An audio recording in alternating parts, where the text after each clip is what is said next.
Hey, y'all, welcome back to the Late Night Vision Show. This is episode 40. Thank you for joining us. If this is your first time listening or watching on YouTube, thank y'all for joining us. This is a show dedicated to all things night vision, hunting, hog hunting, coyote hunting, anything you can do at night. But before we get into that, I'm going to bring in my co-host and good bud, Jason. How you doing, bud? Man, I'm doing good. How are you tonight, Hans? Well, if y'all are watching on YouTube, I'm doing great. If y'all are watching on YouTube, I'm wearing my official Hog Pellets T-shirt, minus the stain from the drink that I just spilled all over myself. Yeah, it's So hog what pellets. caliber are your hog pellets? Since I I can't like see my you. hog pellets. Well, I've got my hog pellets. I like my hog pellets chambered in 6.5 Creedmoor. So I got the hog 6.5. pellets 6.5 T-shirt on. This is the one and only right now. So That's a custom shirt. it's a custom shirt, man. Custom shirt. Been wearing it on some pictures on Instagram and getting a lot of good likes out of it. But no, man, everything's going good. I actually got the hogs blowing up pictures on my phone right now, and we got to do the show, man. We got to move on. So that means this is going to be a 4-minute episode. We're going to cut this thing short so Hans can go bust some hogs tonight. Well, you and I know that'll never happen because we can talk long enough. That's to true. The hogs will they'll be asleep and gone by the time we get done. all the corn will be gone, and that'll be it. But so I'm glad. Thank you all again for joining us this week. At the end of the show, we're going to tell you how to contact us. Sending in your pictures. I'd like to send a shout out to somebody by the name of Tanner who sent us a picture this week, and we shared it on Instagram. I shared it, so if you want to go find Tanner, you can do that. But thanks, Tanner, for sending in your picture, and thanks for listening to the show. But this week, we're going to be talking about a brand new scope that's hitting the market. It's called the Wraith, and we actually got a chance to look at it at the 2019 SHOT Show. Got some details about it. We're going to talk about that, and then we're going to really talk about kind of what the future holds for traditional night vision and what, if anything, we can expect moving forward. But we're going to go right now and just kind of go through the checklist of the specs for the Wraith, and I'll let Jason do that and tell Sure. us what we know about it. Okay, so the Sightmark is the manufacturer. I don't know if Hans said that, but Sightmark is the one who's going to be making the Wraith. And as most people know, Sightmark already has the Photon line. The Photons have been around since 2014. They were the first affordable, high-quality digital night vision scope on the market. So Sightmark is the reason that if you're using digital night vision of any sort, of anything affordable, and you really enjoy it, you probably owe Sightmark a big thank you. They weren't the first ones. There was a lot of other people around. Pulsar had been doing it, Armasight, but the Photon really broke the mold when it came out there in that $499 price range. And so over the years, the Photons have evolved. They've gotten better. The price is inched up on them a little bit to $549 on the base model, but Sightmark really wanted to come in and do something different. And so they started at the ground and moved up. I mean, this is not based on the Photon at all. It is a completely different optic. And so, again, it's called the Wraith. I know it's kind of a funny name. It is going to retail for $499. A lot of people are questioning that, saying, "Oh, I see it's $599 on their website." That's because if you buy directly from the manufacturer, you're going to pay a premium. They don't normally deal with the general public. They leave that up to their dealers like Outdoor Legacy and many others. And so if you buy from them, you can do that, but you're just going to pay a $100 premium on the scope. So it is $499. Now I'm going to just go over some of these features. I'm going to do this fairly fast. We might stop and talk about a few of these. There's a lot in this list to go through here. Like Hans said, we did get to touch it and feel it at the SHOT Show. We'll talk about that a little bit more after I kind of go over these specs. Everybody's been asking about this scope, and I promised that we would, get some kind of info out there on the podcast about it. So here's what we've got right now. It is going to be a base optical magnification of 4 power. It is going to have a digital zoom of 8x that goes all the way up to 32 power digital zoom. It is a 50 millimeter objective.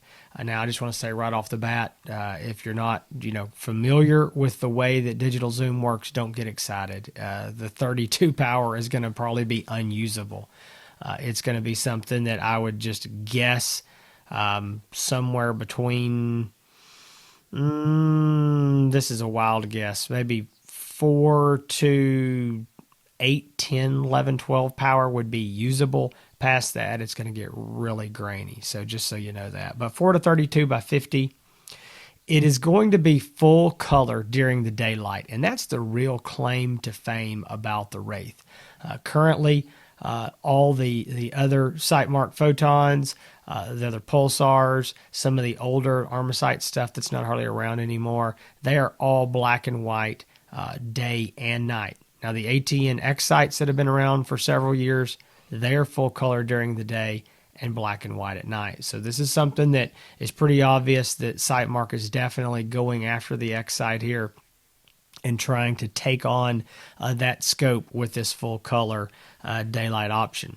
At night, it will be a traditional black and white. I believe it's also going to have the ability to put a green tint over the display as well if you like that at nighttime. But it will be, again, you'll just be able to flip that from full color to black and white just with a button, a menu option. It is going to be called an HD unit. It's going to be called the Wraith HD, and it will have an HD sensor in it. It's going to be a 1920, so 1920 by 1080 sensor in it.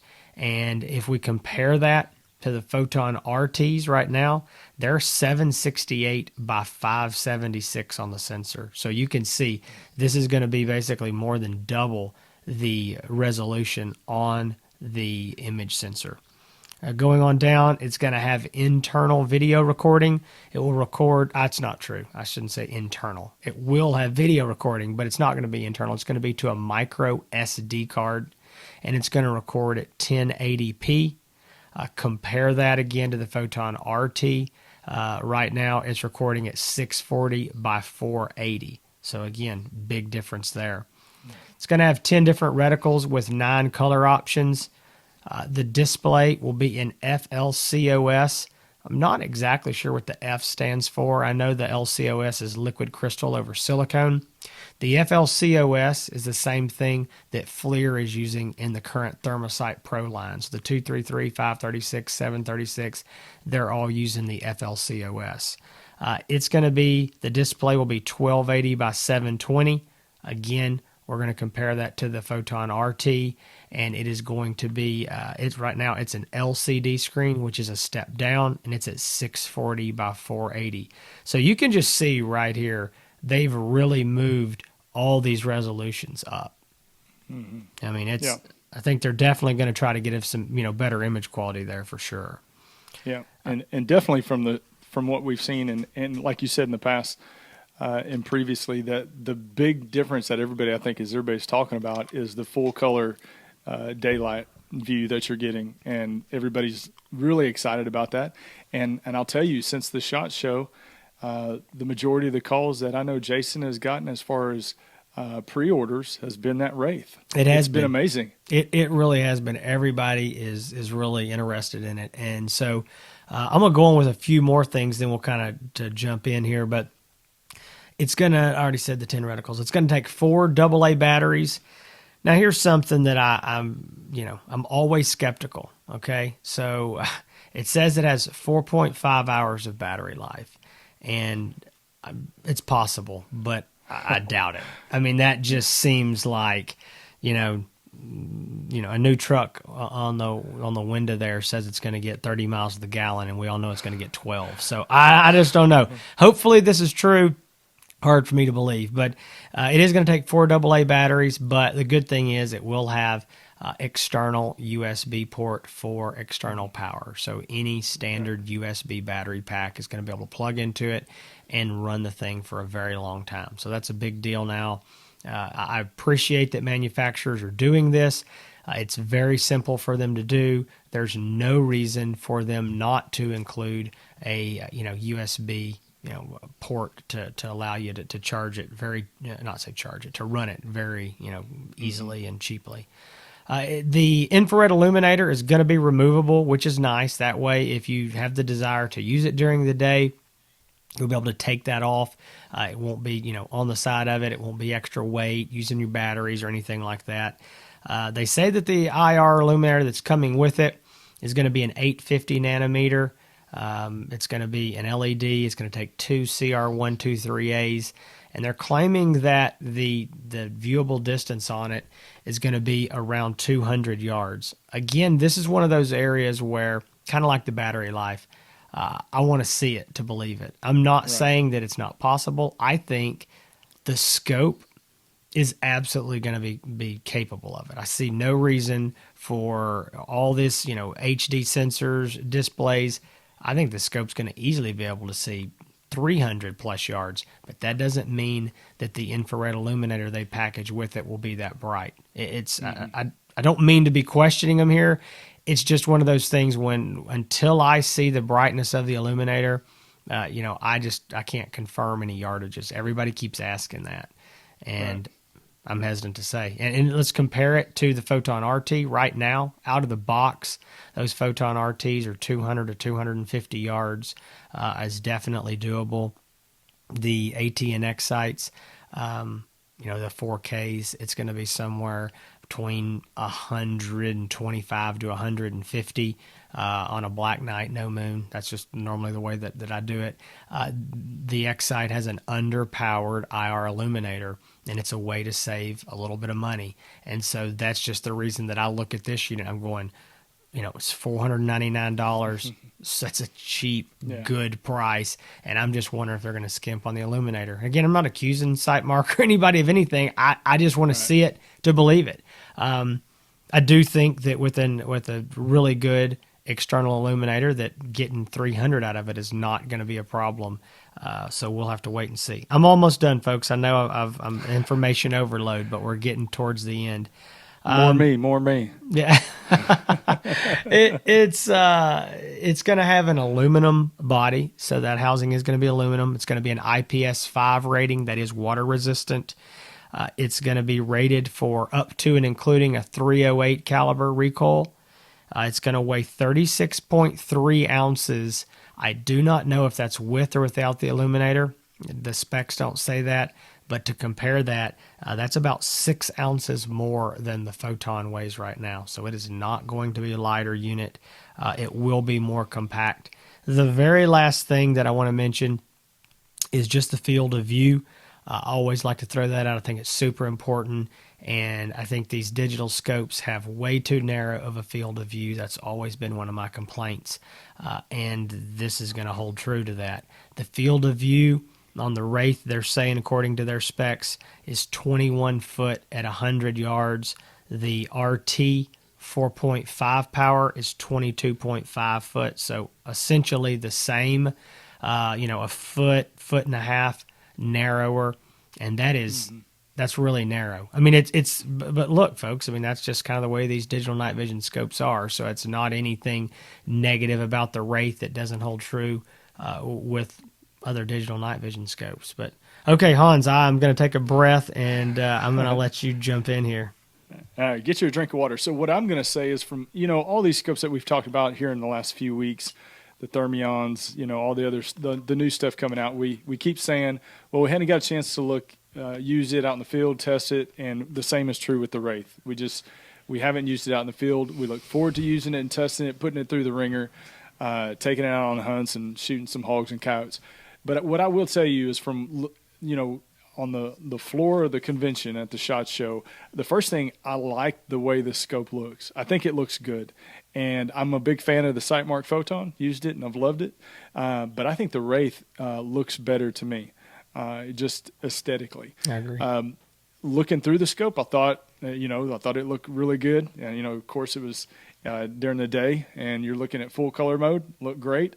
But, the jury kind of still out. Nobody's seen it. But the popularity of it and the people searching for it and wanting to know more information and pre-ordering it has been a bit pretty crazy, because there hasn't been a lot of talk about it, not a lot of videos.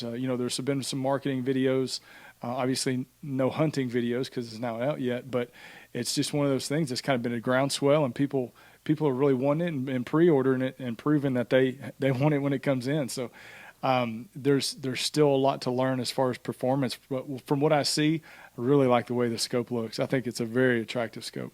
Yeah, I absolutely concur with all that. And I think that the amount of phone calls and messages and emails that I'm getting about it is really a testament to Sightmark saw that there was a need here. And I want to be clear. I don't think that Sightmark has gone out and they're innovating with this and do anything new. I think they're coming in and bringing competition to the market. And I've already said it. It's no secret. It's the ATNX site, and kudos to ATN. They've been doing it for a long time. But I think that Sightmark wants to bring their brand into it and their customer service and the fact that, they're known for great customer service. They're known for reliability. And I hope and have, expectations that this is going to be no different. If one of the questions that I keep getting is, again, we haven't seen this thing in the field. And I'm not going to go on the record and say anything until I've seen it myself at night. I don't care who comes out with the video. That's super. I just want to see it myself before I go on the record and tell people what to do. But people say, what are your concerns? You've seen it. What do you think? The only concerns that I have, and these are absolutely unfounded, speculated, I shouldn't even mention them, but if you ask me, these are the things that I really am going to be looking for when I get it in the field.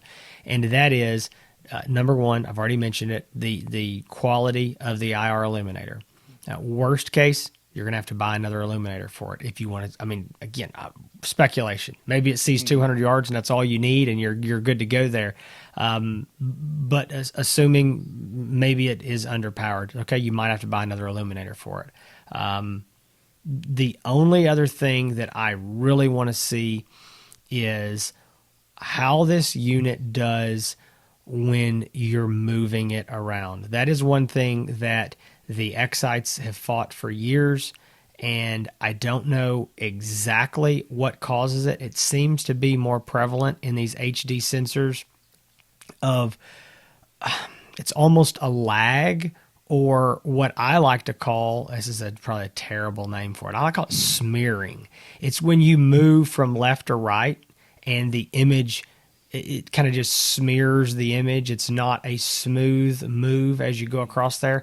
That's what I want to see what this unit does at night in the field. Does it, if we were talking about thermal, we would say it's the refresh rate. But I don't believe this is a refresh rate. I think there's something else going on in these digital infrared units. And so that's, again, totally unfounded speculation. I just want to see those two things. But I had somebody on the phone ask me today. He said, would you put your money on it? Do you believe in it? And I said, here's the thing. I ordered a very large double-digit number of these scopes, pre-ordered at the SHOT Show. After I put my hands on it, I put my money on it. Okay? Mm-hmm. But I'm not going to tell you how to spend your money today. I'm not going to go out there. I trust it enough, and I trust Sightmark enough to gamble and put my money on it. I think it's a safe bet. If you want to do that, I think that's fine as well, but I'm not going to go out there today and guarantee you that it's the greatest thing ever because I just haven't used it. But right. With that, Hans mentioned pre-orders, and we are taking pre-orders. It was something that, Hans and I talked about and said, yeah, we'll do it. Before we got to SHOT Show, because they announced this thing a few days before, I already had guys saying, put me down for one, put me down for two. Here another guy, as my buddy said, he's on the list for one. And so it's been kind of crazy. So if you want to put in a pre-order for one of these, we will absolutely take it. We're going to go down the list in order. And we do believe, according to what Sightmark is telling us, we're going to get a decent amount of these scopes, maybe a lot of them on the first round of shipments. And so if you want to get one, give me a call. That's the best way to get a hold of me, and tell me you want to go on there. We're going to ask for $100 deposit down on it. And folks, the reason for that is just to keep the tire kickers off. That's all it is. It's just I've been down these pre-order deals long enough, and there's just a lot of guys who will never buy a scope, and they like to go put their name on list, and I don't know what it's about. But anyway, so that's the only reason we're doing it. We don't. Well, and explain a little bit further, there are some people that will go and put their names on a bunch of different lists, and the dealers are ordering scopes in large part to demand. Sure. And the larger the pre-order list, the bigger demand, and it affects ordering. And when you have people that will go and put their name on list with many different dealers, it just kind of bumfungles the thing all up. Well, yeah, and it's not quite as big of an issue on this because it is a less expensive scope. But just without getting into all the nitty gritty details, there was one point on a pre-order for a very expensive thermal scope. I had 13 people in line. I'm talking name, telephone number, email address, the full meal deal. These guys are like, can you get it to me tomorrow? Wouldn't quit calling me. And when those scopes came in, I think about 5 of them actually bought the scope. And so you just do the math, folks. If you're buying based on that, and then those guys are just playing around. And I know there's sometimes people are going to run into things, and there's some legitimate reason why they can't buy it, but that's the only reason we're asking for the deposit. But go ahead. And the deposit's not an unusual request in the market and in the industry. It's a very thing that a lot of the dealers, most of the majority of the dealers are doing. Yeah, and we're not trying to encourage people like, oh, you got to go do it now if you want to get one. It's just if you want to guarantee and hold your place in line and be one of the first, that's the way to do it. I mean, that's it. So, but with all that said, in closing on the Wraith, I do have high hopes for it. I can't wait to get it out there, get it in the field, put it beside the current photons, and see what it actually does. Put it beside an X-Sight if need be, and see how it compares to that. The last thing that I'll say on these is the estimated ship date is basically March. They said a couple months from shot. We've already been back from shot 2 or 3 weeks now, and so that's kind of what we're looking at. I talked to Sightmark earlier this week, and they said, yep, timetable is still holding true. So it's not written in stone, but that's what we're waiting on, and I think it looks good. So check back. Trust me, if you want information on the Wraith, the Late Night Vision show, and Outdoor Legacy and Hans ETX, that's where it's going to be, because we are going to let you know. I mean, from the minute we get them on the shelf in the field, we're going to let you know all about them, and we will be doing a full review then. Yeah, so with closing up with the Wraith, and I appreciate all that information. Now, so it kind of leads us into a very large topic and discussion. We're going to spend a short amount of time on it because we talked a lot about the Wraith, but really, Jason, from your vantage and viewpoint, what do you think the future holds for traditional night vision as you see it right now? Okay, so give us the short answer. Okay, I got to go. There's no such thing as a short answer for. All right. Hang on. Let's define. Hang on. Let's define something here real quick. We're just talking about digital night vision or infrared night vision. We need to contrast that to traditional night vision. So what Hans is talking about for I know most people that listen probably know, but there's a lot of people listening that are new to this industry and this hobby.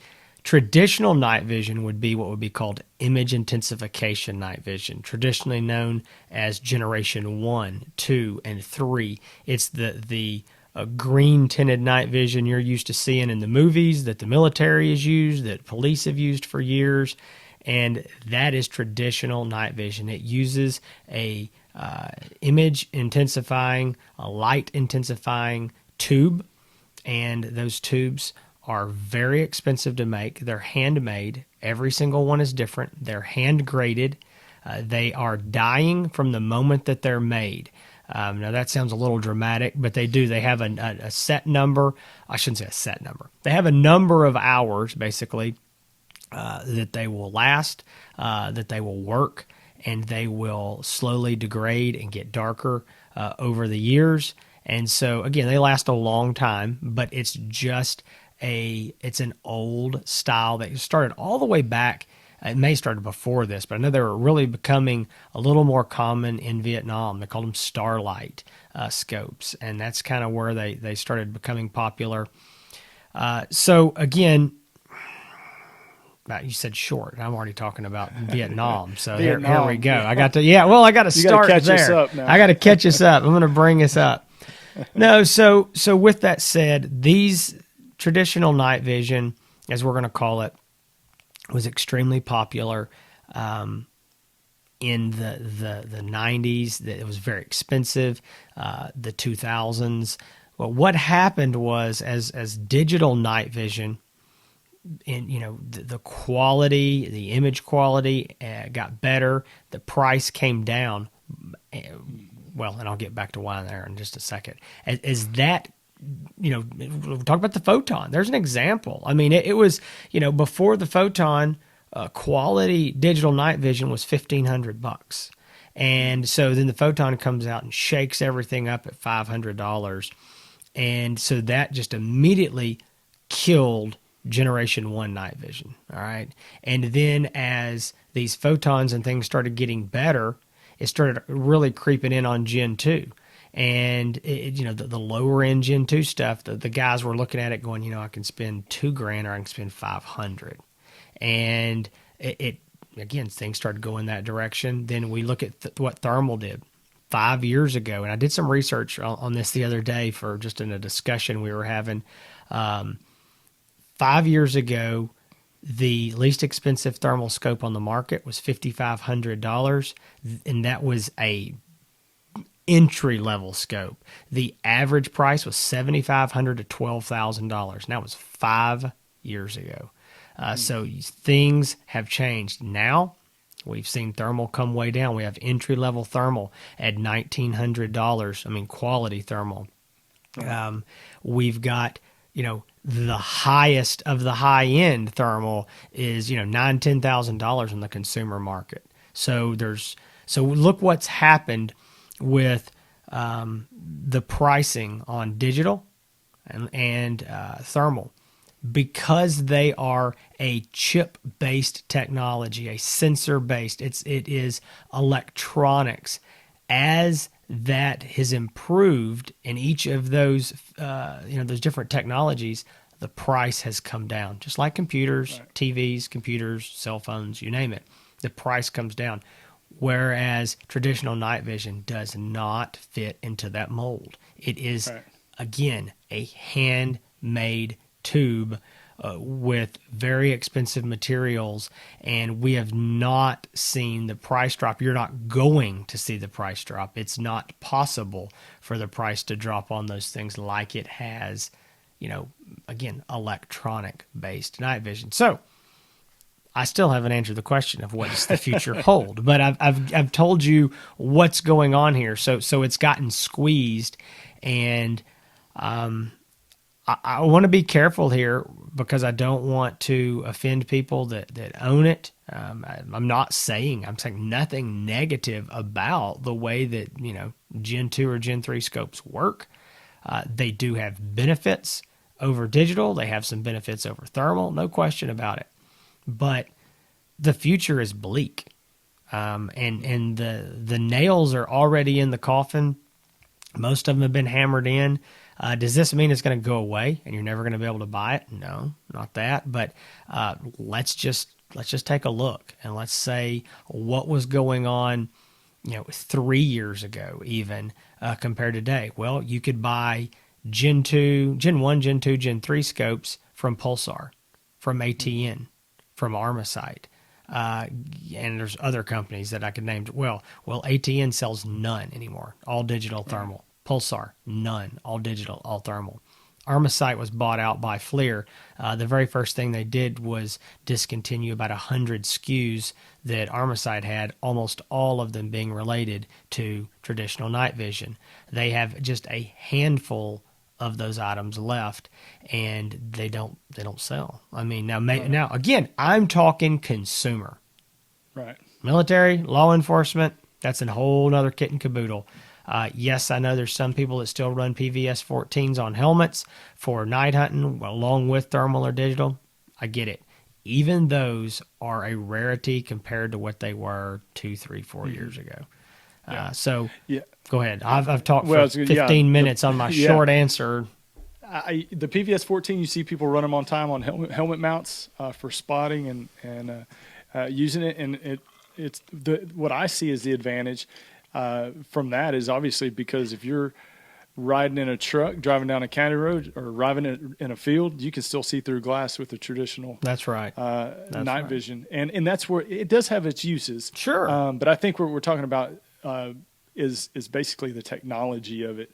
There's from what it sounds like, there's no more advancements that could be made in the technology to improve or make it better or even more affordable than it is right now. Yeah, and that's exactly right. And, so these generations, and I'm going to just say something here because I hear this sometimes, so this is a pet peeve. There's Gen 1, Gen 2, and Gen 3. Obviously, Gen 3 being the best, Gen 1 being the oldest and I'd say the worst, but I mean, it is compared to Gen 3. Yeah. The military is the one who basically determines that, this is Gen 3 and this is Gen 2. They're the one who names this. And I hear people all the time say they're Gen 4. There is no such thing as actual Gen 4 night vision. There are some advancements that have been made that have been really good in these high-end Gen 3 Plus tubes. There's been some people who consider it Gen 4, but officially speaking, there is no such thing as Gen 4. And so just don't say it. It's not. I just hear, oh man, I got this Gen 4 scope, and I'm like, you probably don't. But you heard it here first. Yeah. So no, but again, there is some Gen 3 Plus, and there has been some advancement. But normally, the way the military works on that is they want to see a large jump in improvement, kind of like these big jumps we've been talking about with digital and thermal. And so, anyway, I think that one last thing I'll just say: where's it going?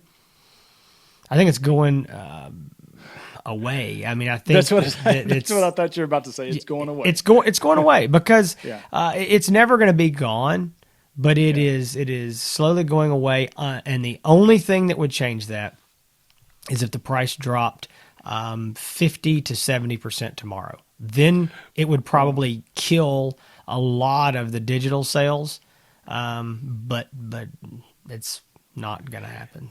Well, I think the proof is in the pudding, and when all the big companies out there stop producing it, I think that kind of tells you that's the writing on the wall, isn't it? It is. Of what it, that's if they're not going to sell it anymore, they don't see a viable future in being able to produce these at a good price for the consumer. That's going to equal that, to digital with the advancements in the pricing. That's made it affordable for customers to get into night vision, entry level night vision. But man, I think you did a good job. I mean, you took us all the way back to Vietnam, and now we're up to 2019. You did that in 10 minutes. I did it in 10 minutes. Yeah, well, that's a new record for Jason Robertson. I'm going to tell you. I do want to be clear on something because I've gotten into some situations where. So here comes the 15-minute clarification. I'm going to give you the 60-second get out of jail free card for Jason. And that is, I have to be very careful when I say these things. I try to be careful on the phone because I never know if what this guy owns or what his buddy owns or what. But I am not downing your scope. And if you use Gen 2, Gen 3, and you love it and you think it's great, that is wonderful. More power to you. Again, it does have benefits that digital and thermal don't have. I am not saying you're dumb for using it or anything. I've been accused of, a lot of things. People don't like to have what they use insulted. And I'm not insulting the technology. I'm just speaking to the future of it and the current state of affairs. And it is obvious. Ask anybody that sells night vision and thermal optics and ask them, for hunting, and ask them how many Gen 2, Gen 3 scopes they're selling Gen 1 versus digital and thermal, and ask them that in the last 2-3 years. Yeah, you're exactly right. All right, well, we appreciate y'all sticking around for the end of the show and hearing all about the Wraith and traditional night vision and all that kind of stuff. But if you're listening to this show for the first time, we'd like to invite you to do a few things. Go over to YouTube. Make sure you subscribe to the YouTube channel. It's growing like crazy over there. Watch the YouTube videos. You get to see Jason. I don't know if that's a good thing or a bad thing, but It's just a thing. I'll just say that. Also, go find us on Instagram and Facebook. That's the Late Night Vision Show. You can also call and leave a voicemail. There's a possibility that call may be played on the air. And that number is 903-833-4461. You can send us text messages with pictures of hogs and coyotes or whatever, anything related to hunting. We'd love to share that on social media, as well as go check out Hans ETX on YouTube. It just crossed over today, crossed over 5,000 subscribers. All right. So it's a kind of an exciting thing. You can also find Hans ETX on Instagram, as well as Outdoor Legacy Gear on YouTube, on Facebook, on Instagram. If you want to find any of these night vision thermal scopes that we talk about, go check them out at outdoorlegacygear.com. And you can definitely give Jason a call at 877-350-1818. He'll be glad to talk to you. And if he gets busy sometimes, you may get to talk to me, depending on how many phones he's got up to his ears. Well, I tell you what, folks, Hans just told you where to find us. If you can't find us after all that, then you weren't looking very hard, because, I mean, you just go somewhere to a search box and type in Hans ETX, Outdoor Legacy, or the Late Night Vision Show, and you're going to find one of us somewhere. So, again, thanks for listening. Next week we'll be back. I'll guarantee one thing, whatever the topic's going to be, Hans is going to be talking a whole lot more than he did this week. I just bombarded him and took over this whole show, and I know y'all are going to be glad for next week when he's back with more to say than me, for sure. But seriously, folks, I'm staring at pictures of hogs on camera. So you're ready to go. You're I'm itching. distracted. Yeah. Well, folks, we appreciate you listening. We appreciate you coming back every week. If you're a first-time listener, like, subscribe, follow, do whatever you got to do, and don't miss an episode. So, folks, stay safe in the fields. This is episode 40. Can't wait to see you next week.